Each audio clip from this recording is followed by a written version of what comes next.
Dear students, आज हम बात करेंगे परफेक्ट कंपटीशन की। हमने लास्ट लेक्चर में मॉडल्स की बात की थी कि इकोनॉमिस्ट ने कौन कौन से मॉडल सजेस्ट करते हैं। सबसे पहले हम परफेक्ट कंपटीशन को देखते हैं कि परफेक्ट कंपटीशन क्या होता है और उसकी क्या क्या कंडीशंस हैं। Perfect competition is a market structure which is characterized by a complete absence of rivalry among the individual firms. हम इसको मिसेस जॉन रॉबिन्सन ने इसे बहुत अच्छे से एक्सप्लेन किया है। उनका वर्क आया था, great work, the economics of imperfect competition, which was published in 1954। इसमें वो हमें बताती हैं बहुत अच्छे से कि पूर्ण प्रतियोगिता तब प्रचलित होती है जबकि प्रत्येक उत्पादक के उत्पादन के लिए मांग पूर्णतः लोचदार होती है, यानी कि each producer is facing a perfectly elastic demand curve. इसका अर्थ है प्रथम विक्रेताओं की संख्या अधिक होती है जिससे किसी एक विक्रेता का उत्पादन वस्तु के कुल उत्पादन का बहुत थोड़ा सा अंश होता है। इस मॉडल में जो सेलर है उसका कंट्रीब्यूशन जो है इंडस्ट्री में बहुत ही नेग्लिजिबल होता है, बहुत स्मॉल प्रोपोर्शन में वो कंट्रीब्यूट करता है। इसलिए वो दूसरी तरफ जो सेलर है सभी क्रेता प्रतिद्वंदी विक्रेताओं के बीच चुनाव करने की दृष्टि से समान होते हैं जिससे कि बाजार पूर्ण हो जाता है। Why it is called market, perfect market, because buyers और सेलर्स जो हैं उनमें कट थ्रोट कंपटीशन होता है।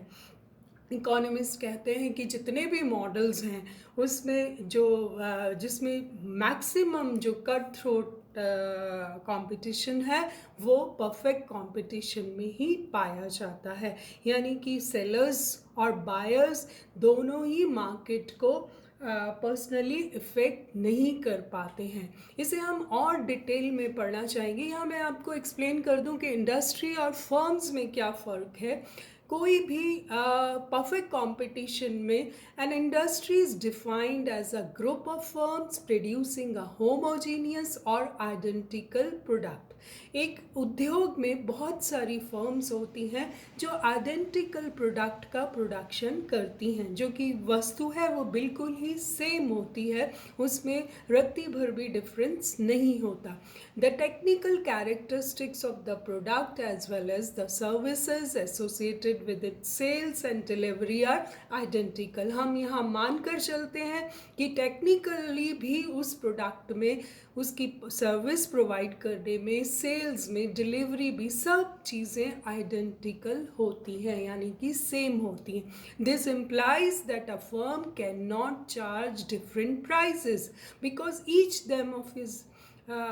Of them is offering same product. जब आप सेम प्रोडक्ट ऑफर करोगे तो आप प्राइस डिफ्रेंसिएशन नहीं कर सकते। सभी सेलर्स को एक ही कंडीशन में अगर चीज़ का प्रोडक्शन हो रहा है तो उसे सेम प्राइस ही लेना पड़ता है।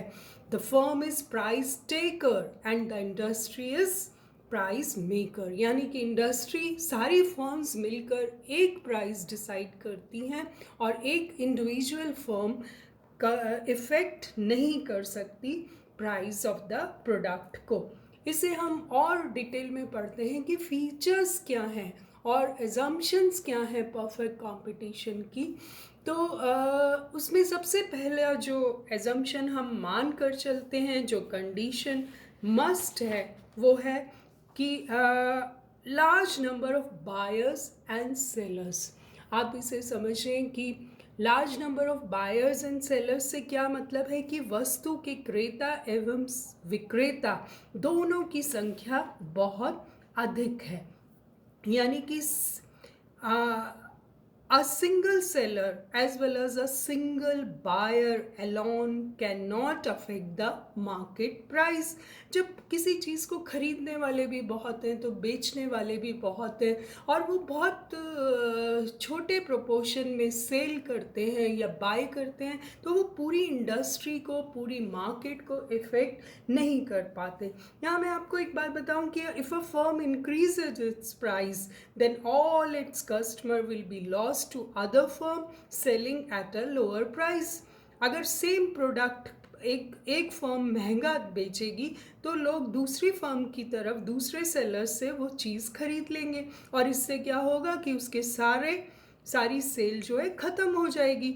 और सेम वे अगर एक फर्म जो है वो प्राइस को किसी तरीके से भी चेंज करती है तो बड़ा मुश्किल है। अगर वो लोअर कर देगी तो इतने बायर्स की डिमांड पूरी नहीं कर पाएगी, और हायर करेगी तो लोग दूसरी फर्म का सामान खरीद लेंगे, because it is totally identical.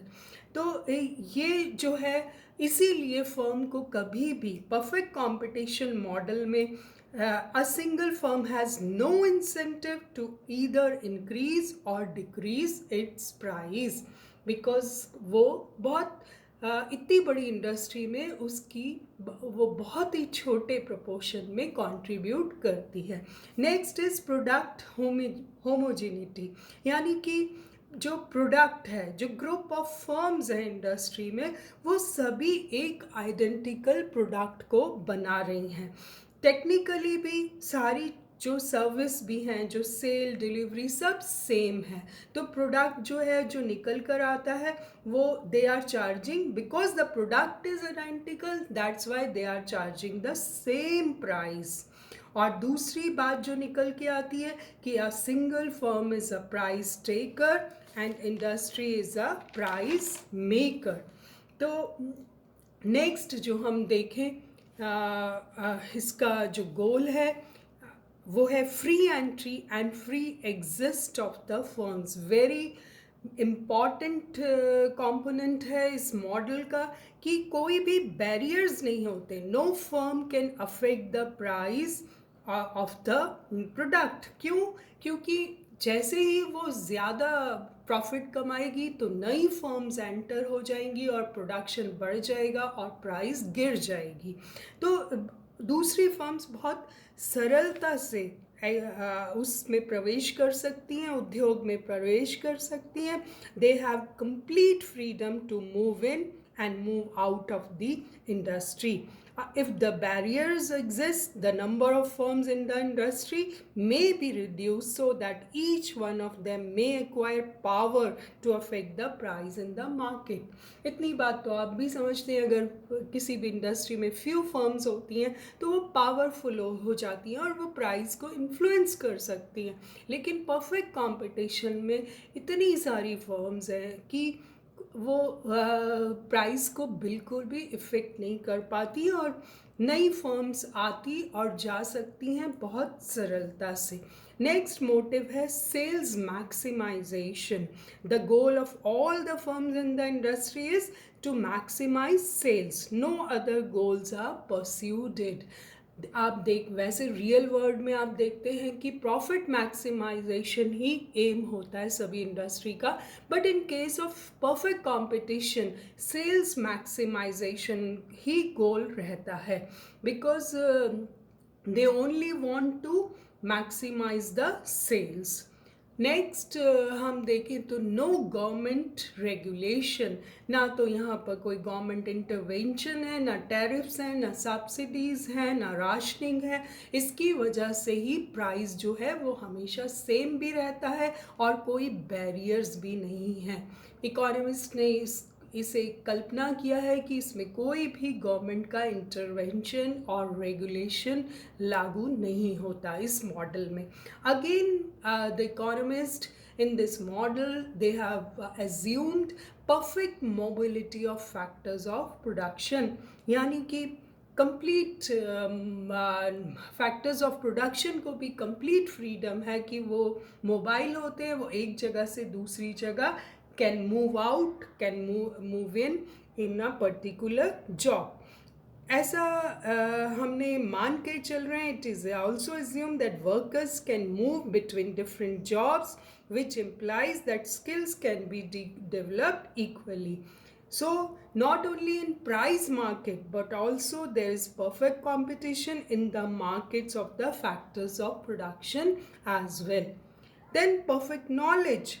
It is also assumed that all sellers and buyers have complete knowledge. उनके पास आने वाले टाइम के लिए या prevailing conditions में भी, current period में भी, in future also they have the full knowledge of the market and prices. कौन सी चीज़ कहाँ मिल रही है, किस प्राइस पर मिल रही है, इस बारे में परफेक्ट नॉलेज है बायर्स को भी और सेलर्स को भी. तो हम देखें कि कौन सी वस्तु किस प्राइस पर मिल रही है. यही बात जो है वही बहुत इम्पॉर्टेंट है, क्योंकि इस मॉडल के लिए, बिकॉज हमारा जो बायर है वो बहुत इंटेलिजेंट है और वो बहुत सोच समझ कर अपने डिसीजंस लेता है. So due to some prevail in the market, वस्तु, इन सब बातों की वजह से वस्तु का मूल्य जो है वो समान बना रहता है. हमने मान लिया है कि यातायात के साधन, means of transport, are also पूरी तरह से विकसित हैं. तो इन फीचर्स से हम पता लगा सकते हैं, अगर किसी मॉडल में ये फीचर्स हैं तो it is a perfect example of this perfect competition. यहाँ मैं आपको बता दूँ कि though there is not many real live examples available for perfect competition, but agricultural goods comes under this form of market. जब हम agriculture goods को study करते हैं तो हम कहीं ना कहीं उसे इस मॉडल के अंदर ही स्टडी करते हैं.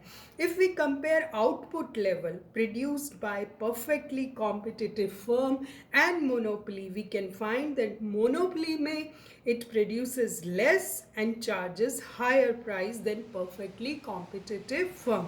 ये बात जब हम monopoly पढ़ेंगे तो आपको और ज़्यादा क्लियर हो जाएगा. और एक बात और कि under perfect competitions firms are sales maximiser and hence produces more output than any other form of market. ये आगे कॉम्पिटिटिव एग्जाम्स में इस तरह के क्वेश्चंस आपको परफेक्ट कॉम्पिटिशन से रिलेटेड मिल सकते हैं. जैसे कि पूछा जाता है कि which model has cutthroat competition among the buyers and sellers. Of course the answer is perfect competition. Sales maximization किसका aim होता है? Of course perfect competition का. अब आपके मन में डेफिनेटली एक सवाल आ रहा होगा कि इस परफेक्ट कंपटीशन अ मिथ, क्या ये बिल्कुल काल्पनिक है कि सच में ऐसा कोई मॉडल दुनिया में एग्जिस्ट करता है? क्योंकि हम ऐसी ये वाली जो कंडीशंस हैं वो हार्डली देखने को मिलती हैं.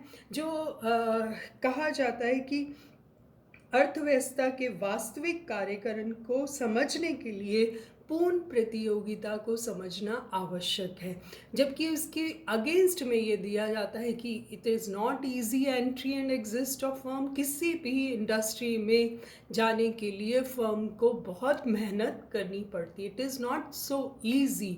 फिर large number of buyers and sellers नहीं होते हर कंडीशन में. बहुत कम बायर्स, कहीं बायर्स कम हैं तो कहीं सेलर्स कम हैं, और परफेक्ट नॉलेज नहीं होती किसी के पास भी मार्केट की कि क्या प्रिवेलिंग सिचुएशन चल रही है.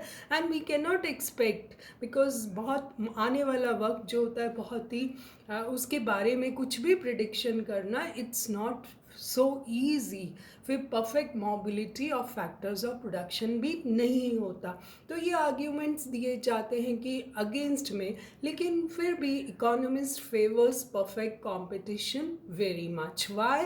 Because it is really very useful, as the model gives us some very useful explanations and predictions of many real world economic phenomena when the assumptions are approximately satisfied. This model also help us evaluate and compare the efficiency with which resources are used under different forms of market organization. तो हम देखें कि ये हमें जो पूर्ण प्रतियोगिता है, एक काल्पनिक होते हुए भी हमें वास्तविकता को समझाने में बहुत सहायक होती है।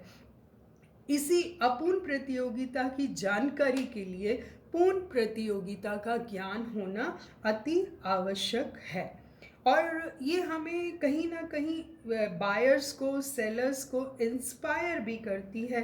बायर्स को की उत्पादन की लागत को घटाने के लिए, नए आविष्कारों के लिए, नई उत्पादन की तकनीक अपनाने के लिए ये हमारे पास एक परफेक्ट मॉडल है, जिसको अक्सर बायर्स और सेलर्स फॉलो करने की कोशिश करते हैं। ये हमें it explains price theory also. ये प्राइस थ्योरी भी समझाने में, जिसे हम मूल्य यंत्र कहते हैं, इसी की मदद से हम समाज में होने वाले जितने भी इकोनॉमिक जो भी हमारे ऑब्जेक्टिव्स हैं, एम्स हैं इकोनॉमी के, हम उसे अक्सर फॉलो करने की कोशिश करते हैं। तो दिस वे परफेक्ट कंपटीशन से आज आप वाकिफ़ हुए कि परफेक्ट कॉम्पिटिशन्स की कंडीशंस क्या हैं, एजम्पशंस क्या हैं, और इज़ इट अ मिथ और reality, arguments in against and arguments in favour. We'll continue in next lecture. Thank you so much.